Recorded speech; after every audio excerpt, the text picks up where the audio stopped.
எனக்கு தெரிஞ்சதெல்லாம் ஒன்னே ஒண்ணுதாயா, நெத்தி நிறைய உபூதியை வைப்பேன். எங்க வீட்டு ஷெல்ஃப்ல ஒரு முருகன் படம் இருக்கும், படம் இருக்கு, ஒரு 2 விளக்கு இருக்கு. அதை தாண்டி எனக்கு பெரிய வசதி எல்லாம் கிடையாது. தினமும் காலையில எந்திரிப்பேன். நீ இருக்கியா இல்லையா, என் பேச்ச கேட்கலையா கேட்கலையான்னு தெரியாது.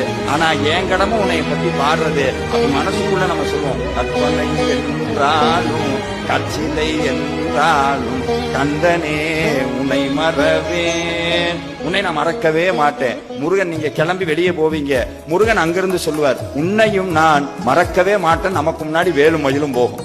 உன்னை காண பல